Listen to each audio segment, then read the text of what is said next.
কার পক্ষে থাকবেন? কেউ যদি লাল চোখ দেখায় কার পক্ষে থাকবেন? লাল চোখকে পরোয়া করবেন?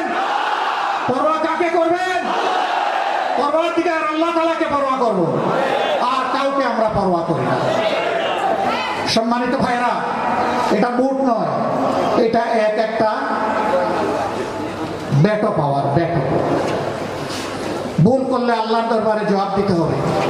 বিবেকের আলোকে বুটটা দিবেন, হকের পক্ষে থাকবেন, দুর্নীতির বিরুদ্ধে অবস্থান নেবেন, দিনের পক্ষে অবস্থান নেবেন, আল্লাহর কালামের জন্য যারা সংগঠিত হবে তাদের পক্ষে অবস্থান নেবেন, তাদের জন্য দোয়া করবেন, তাদের পাশে থাকবেন। আমরা একসাথে লড়াই করবো ইনশাআল্লাহ, আল্লাহর রাজ কায়েম করার জন্য, দুর্নীতি মুক্ত বাংলাদেশ গড়ার জন্য। আমরা কারো সাথে আপোষ করবো না, ওই বাংলাদেশ না গড়া পর্যন্ত আমরা থামবো না ইনশাআল্লাহ।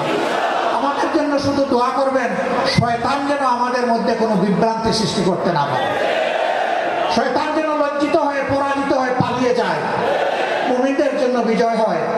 আল্লাহর কসম, আমরা কোনো দলের বিজয় চাই না, আমরা আল্লাহ তাআলার দ্বীনের বিজয় চাই, আমরা জনগণের বিজয় চাই।